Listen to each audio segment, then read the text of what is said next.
this task. So what this is an offering from God, giving back to the community. And many of you can't afford to go to Washington, D.C., so we decided to bring Washington, D.C. to you.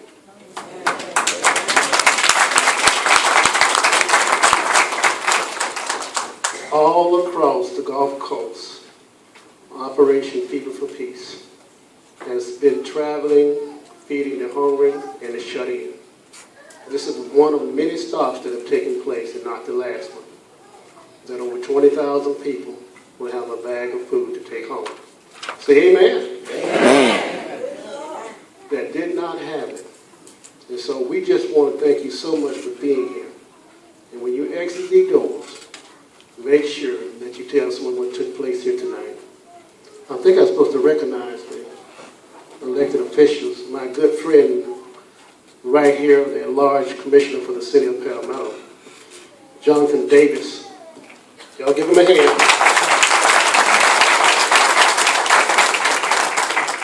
Commissioner Davis and myself drove from Orlando to be here.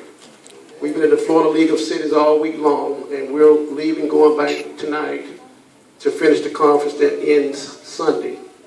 And so he came all the way back with me, and we're going to go back tonight, and we're doing some wonderful things, and we're going to bring our information and knowledge back here to you.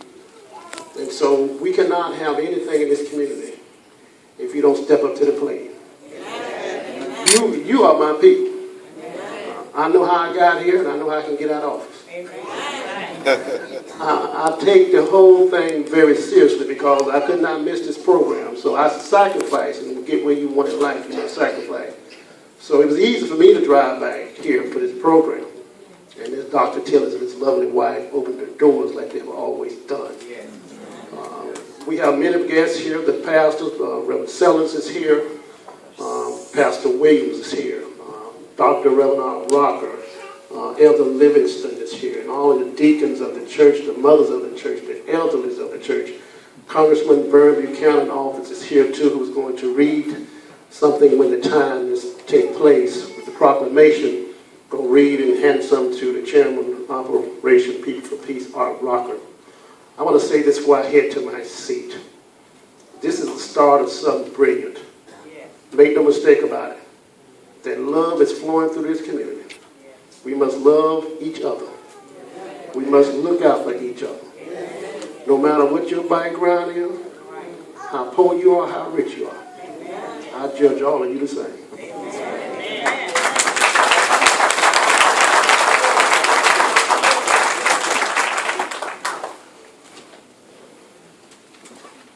Thank you, Commissioner Smith, and open your hymn books again to hymn page 17. Good evening. Good evening. In 1965, Dr. King led a civil rights march out of Selma, Alabama, headed for Montgomery. It was not the first, nor the last, nor the most unusual instance of the leadership of this remarkable man. But on this day, there is a special note of hope in recalling that out of bad situations, America has always seemed to find inspirational leaders like Martin Luther King. He did much in his quest for social and economic justice. Today, we are yet reaping the benefits of the victories born to this nation as a result of his courageous leadership. Those victories have brightened the lives of many. The struggle is not over. We have yet to reach the promised land. We must continue to water and cultivate the seeds planted by Dr. King. As with any struggle, a sacrifice must be made. A price must be paid. We cannot retrogress, nor mark time, but our steps must be forward. For a thing is won when the object of its strife, the goal, is accomplished. Opportunities for jobs, education, and housing, giving disadvantaged more control over their own lives, and stimulating better intergroup communication are still a part of an unfulfilled dream. The signs have been removed. Some progress has been made. but the reality of unfulfilled dreams still remain. Victories in court are not always translated into reality. Lawlessness nor divisiveness has never been the solution for resolving problems. In the words of Dr. King, and I quote, "People fail to get along with each other because they fear each other. They fear each other because they don't know each other. They don't know each other because they have not properly communicated with each other." Unquote. If Dr. King's dream of little black boys and girls being able to hold hands with little white boys and girls as brothers is to truly become a reality, then we have cobwebs to remove. We must remove those obstructions that hinder the races from marching together in an uninhibited path. I submit to you that only a Christ-filled heart will give us the motivation to clear the path.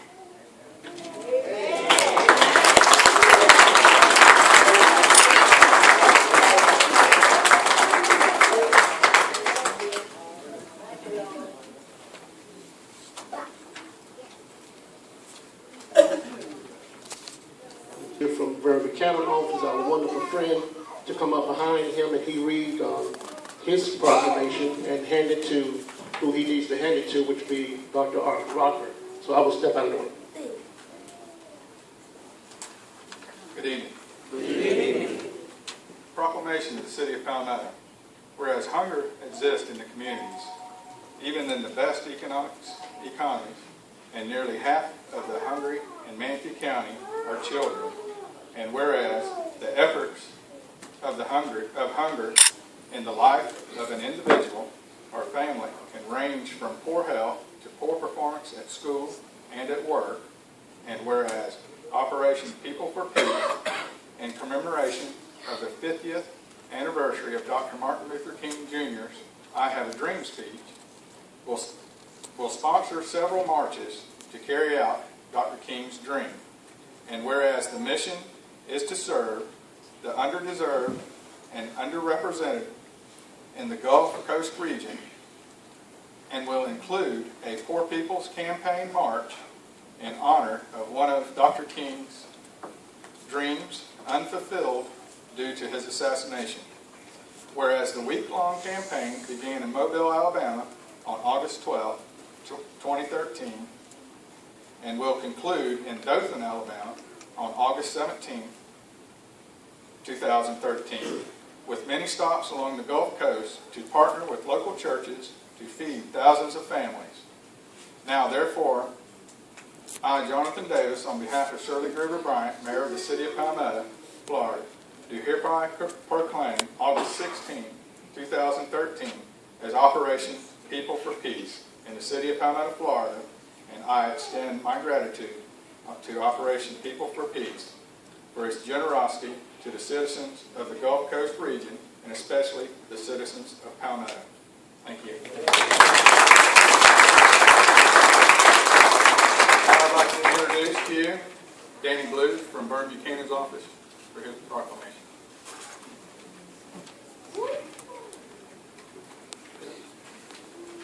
Every time I get one of these, I just want to break out in song. I promise I won't bore you with that tonight. On behalf of Congressman Buchanan, it is certainly a privilege to be here and a pleasure to be here in such a group, and it's really kind of a humbling experience for me. Back in '65, I was just a youngster in elementary school, but I remember a lot of what went on. I was a farm boy from Illinois, and I was humbled when I got to go to D.C. my very first time and be there where the speech was. But I was more humbled, too, also, just this last May, I visited Memphis, and the place where he breathed his last breath. And that was a very humbling experience for me, and I got some really nice pictures and learned a little bit more about history that even I didn't know about Dr. Martin Luther King. But I think the young lady summed it up right. You know, a Christ-filled heart is what it's going to take. And I think, real quick, I think once his dream is accomplished, I think we will all then wake up and will be in a better place. And I think I read it again today because, I think sometimes it should be read on a regular basis. And I went and Googled it, got it, and read it, and it was a very powerful, important speech. And he was a wonderful man. And I just want to thank the Reverend Tillis for opening up your church tonight for this wonderful occasion. I want to thank the Commissioner Smith and Davis for driving back from Orlando, because I've been there where they are years ago with the city of Sarasota, and what they're doing is really to make this place a better place for you all. And like they said, let them know what they need to do, and what they're doing right now is learning things. And then I just want to recognize Mr. Arthur Rocker Sr. as the Operation People for Peace are traveling around doing these wonderful occasions. And what I have here is a certificate of special recognition, congressional recognition, presented to Arthur Rocker Sr., Chairman, in recognition of Operation People for Peace, commemorating the 50th anniversary of I Have a Dream speech by the Reverend Dr. Martin Luther King Jr., and it is signed Brent Buchanan, Congressman Brent Buchanan, Florida's 16th District. If I could present that to Mr. Rocker.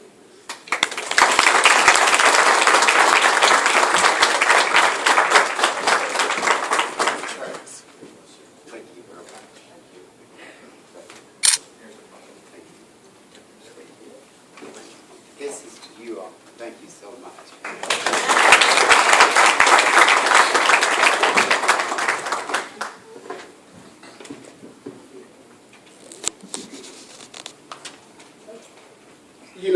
This individual that I'm getting ready to bring to you, I met him about 3.5 years ago. We was on the mission of doing civil rights work. We first met each other in Cleveland, Ohio. And that night, him and I talked and everything. And since then, we've talked almost every night. Being in public office, you need people to mentor you too. I have dark times and I have trials and tribulations. And sometimes you have to make a phone call at 1 o'clock in the morning. This individual answers the phone. If I need a question, if I'm hurting, got trouble on my mind, looking out for my constituents and mankind, I call my pastor, I call Dr. Rocker, I call people like him. All across this Gulf Coast, this individual united over 400 churches, brought people together who never met each other before to do these wonderful things to bring here all across America. And it's going to get better. I want to bring in this individual before you to come now. The National Chairman of Operating People for Peace and the Chairman of the State of Florida, the Southern Christian Leadership Conference, Dr. Reverend Art Rocker. Thank you.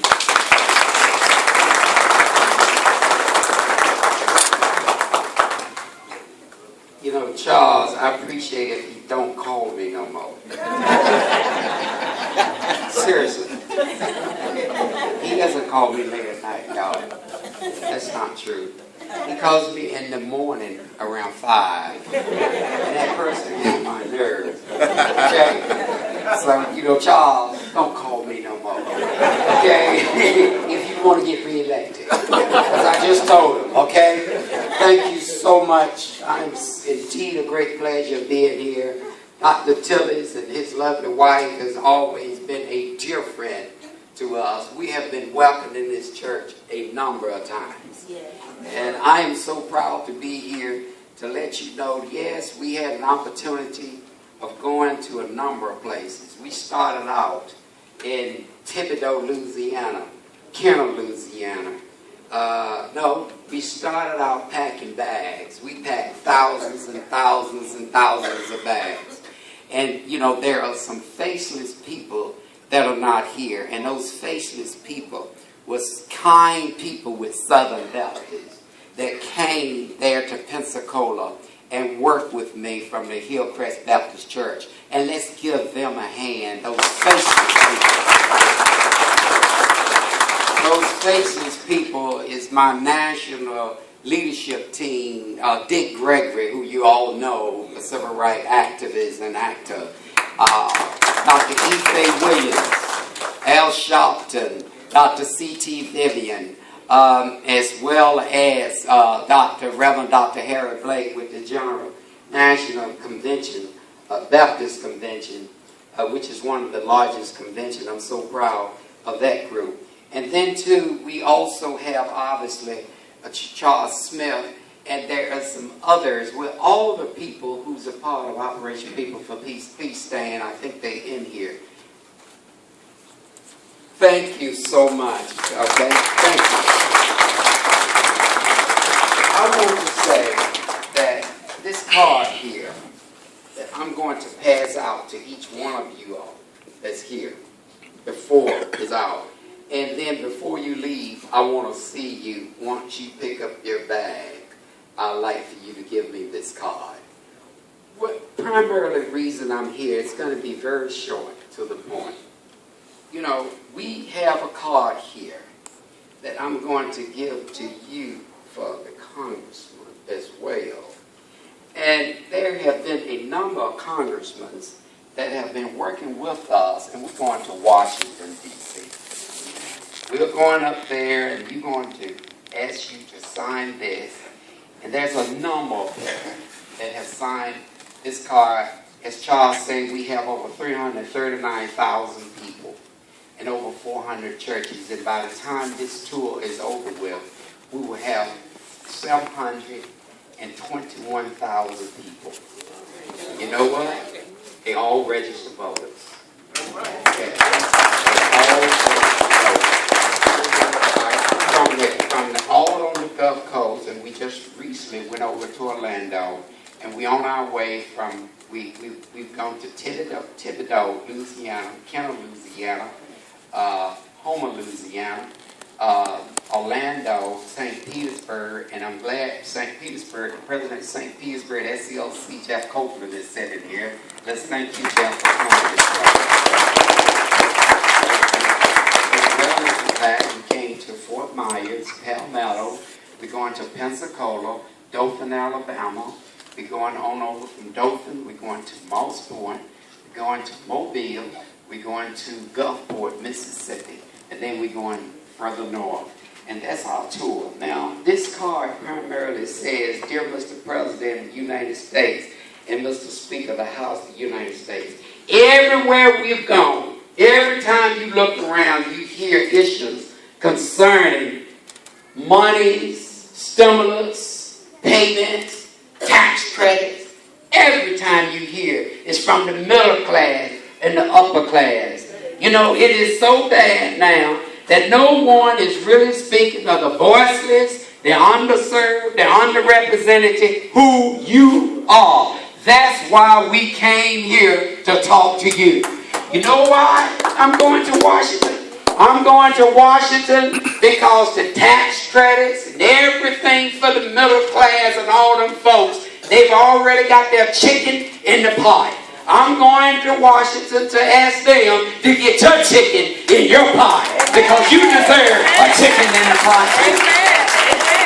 And when we talk in terms of a chicken in the pot, we're not literally talking about giving you a chicken. We're talking about providing a service for you that you need. You and I both know that this school system is the worst in America. Every time you look around, they talk about all of these tests preparing people for college. We don't want to deal with preparing folks for college. We want classes for 7th, 8th, and 9th graders to learn to be skillful, to learn to be technical, learn how to use your hand, learn to become painters, learn to make a t-shirt, learn to do a carpenter, learn what you need to learn to get a job. You need a job. You don't want nobody to give you something. Every time someone gives you something, $1 they give you, gas goes up another $1. They give you another $1. What happens? What happens? Eggs goes up $3. They give you another $1. Milk goes up $4. We don't want nothing to be given. We want to earn what we're going to get. We want a chicken in the pot. We don't want a situation where our brown brothers and black brothers and white brothers don't have an opportunity that they deserve, particularly if they're voiceless. The other issue By having global high schools to focus on global skills, we should be able to be global too. They talk about NAFTA, GATT. Most of y'all don't even know what that is. I learned because my background is Wall Street. So I had to learn about NAFTA and GATT. But let me tell you, it don't benefit you not one time. Everything that Smith and them sell here, the produce that they produce, most of the produce come from other areas. That stopped y'all jobs. It has prevented us. What happened to the textile industry? What happened during the time you all used to go to the port and make $20 and $30 an hour? All of that's gone. You know why? Because of all this new ideology. And you know who it hurt? You, the underserved and the underrepresented. In closing, we have an industry in our community. The Dow Jones average has an industry. The Dow Jones average has an industry. They bring all of these companies together, then they do the industry. Then the first thing you hear every day, they say, oh, the Dow got this, the Dow got that. Oh, the Dow Jones went up. Oh, the Dow Jones. Ooh, Buffett losing some money. Ooh, somebody losing some money. Ain't nobody looked at your industry. You got an industry. You know what it is? Small churches and strong black women. That's your industry.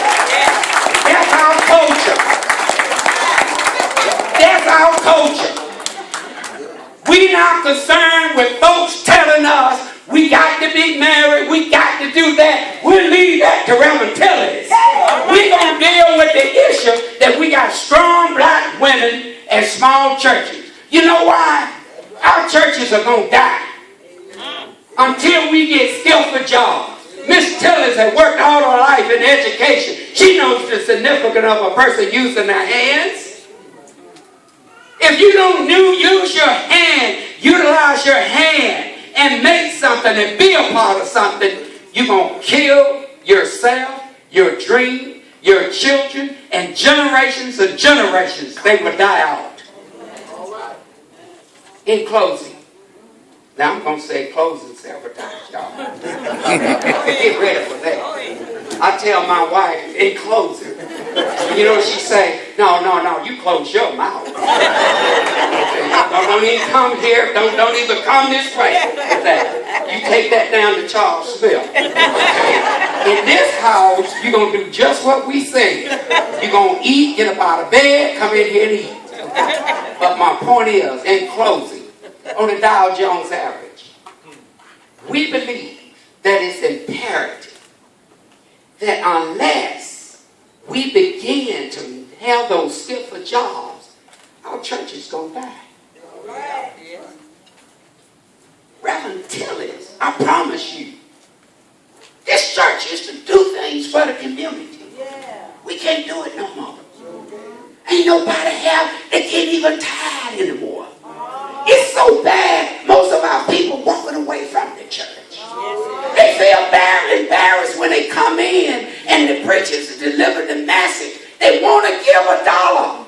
They want to give $1. They just don't have it. Things have changed drastically in our country.